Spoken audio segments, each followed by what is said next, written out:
GDP. 3 letters that has been used as the scoreboard to know how well a country is doing. The bigger the number, the more successful, the more prosperous, and the more powerful. But there is something strange about GDP that very few people stop to think about. GDP measures everything we produce, but it doesn't ask whether or not anything of it needs to be produced in the first place. It also doesn't ask whether people producing it actually want to be producing it. Stay with me here, because once you see this, you simply can't unsee it. Let me start with a story though. Imagine a worker at a giant warehouse. Their day goes something like this. They walk around with a little handheld device that tells them exactly what to do. Lift 13 packages. Walk to shelf B29. Scan 217 item at station T21. The machine counts down how long each of the tasks should take, and if they fall behind, the screen flashes and the delay go on record. It also clocks the time between tasks. It clocks the bathroom breaks, capped at fixed numbers of minutes per day. It clocks the unpaid half-hour lunch. And many workers in jobs like this report severe mental health issues, depression, feeling their lives has become meaningless.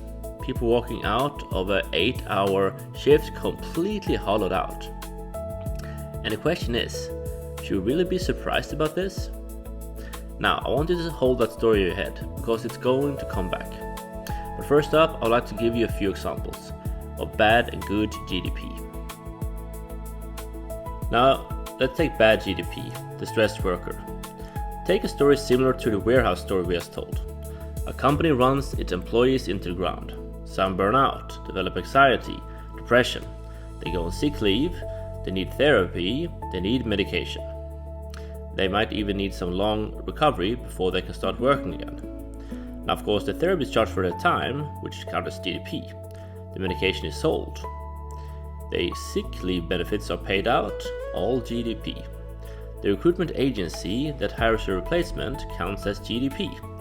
The replacement gets the same treatment, burns out the same way, and the cycle continues. All of this is recorded as GDP. Everything and the cost of fixing it. The economy grew. Nobody won. And here's some good GDP. A hospital saving a life. A surgeon performs an operation that saves a child's life. The hospital bills for it, that's GDP. The medicine that is being used, and also the training the surgeon went through, all count as GDP. The child grows up, lives 60 more years, contributes to society, and add even further to the economy. Every euro of this is value created, real value. A life saved, a family kept whole, and the person who goes on to build, learn, work, and love. This is GDP at its best. Here is now another example of bad GDP, the obesity loop. Someone eats too much sugar over many years, becomes seriously obese, need gastric surgery, specialist diets, statins, a knee replacement down the line, and every single one of these things counts as GDP. The economy grew, even though the person is no better off than if they simply haven't eaten all that sugar in the first place. And the doctor who treated them could have cured something else instead of just doing this surgery. Here's some good GDP, a new house. A family needs somewhere to live. A builder constructs them a house. The construction is of course GDP. All the wood, bricks, the wiring, the appliances all contribute to the economy. The architect's fee is contributing to the economy. And at the end of it, a family has a home, somewhere to sleep, raise children if they like to, host friends, and grow old. And this house will then stand for hundreds of years, hopefully, sheltering generation after generation. Every euro of this is value created. A roof over real people's heads, and this is exactly what an economy is supposed to do. And I will take one more example because it deserves its own spotlight. Online gambling. Someone spends 1,000 euros on online casinos. The operator wins it. Nothing has been produced. No house built, no song written, no meal cooked or patient healed. 1,000 euros just moved from one bank account to another, minus of course a hefty fee to the platform, the marketing budget, and the influencer who promoted it.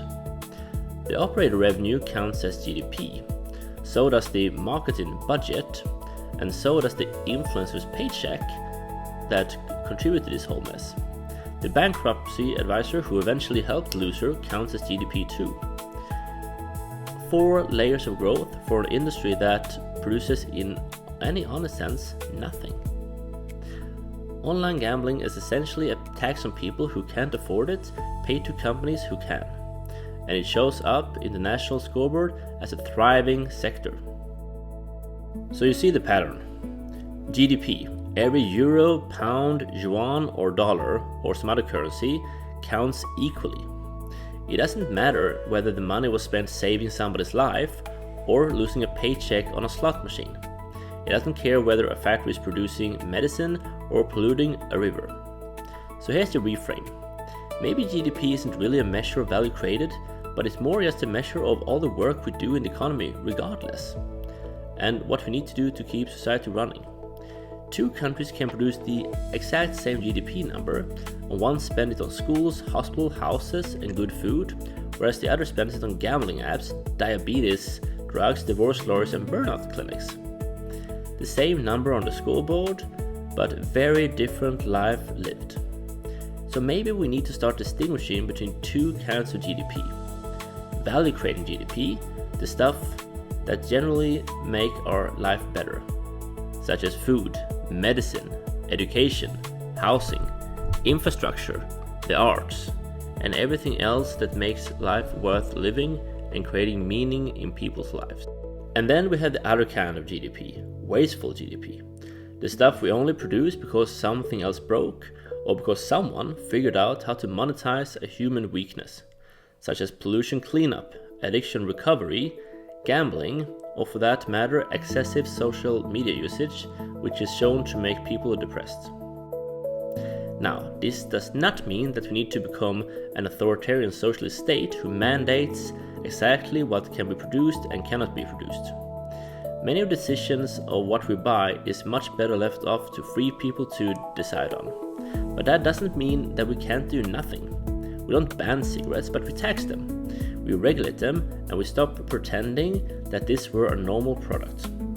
We could do the same thing with online gambling, predatory apps, or anything else that demonstrably harms the people who consume it. But there is a second question that matters just as much. Now let's go back to this warehouse worker, the one with the red flashing screen. It is not only what we are producing, but also how we are producing it. If we are generating enormous amount of GDP, but most of us hate the years we spend generating it, what exactly was the point? There was this famous American study that found that only 13% of workers actually enjoyed going to work. 62% felt no way or the other, and over 25% actively dreaded going to work. Now, if 3/4 of the working population is either indifferent or miserable at work, then we have built an economy that is very productive in a very narrow sense and broken in a much deeper one. Now, we can't have fun every minute at work. Nobody expects you to. But if most of your working life feels like something to survive rather than something to live, something is terribly wrong. And no GDP figure can paper over that. Life should be worth living.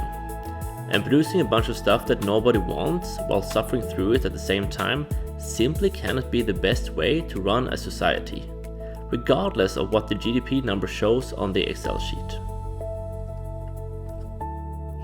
There is this old saying in economics, sometimes called Goodhart's law, that when a measure becomes a target, it ceases to be a good measure. Now, if GDP is the sole goal, the only thing that we fight about, the only thing that the news reports on, the only economic policy we aim at, then we might have quietly missed the point of all of this. The point isn't the bigger number. The point is better life lived, a more useful product and service utilized. And right now, The way we measure success rewards producing more regardless of whether it helps anyone, regardless of whether the people producing it are okay. But there is one more question lurking under all of this.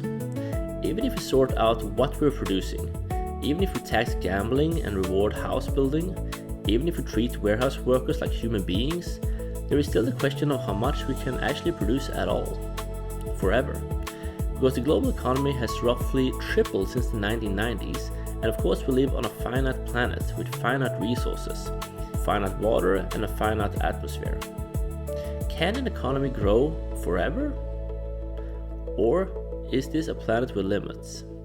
In our next video, we'll tackle exactly that, and the answer, honestly, might surprise you. I hope to see you then.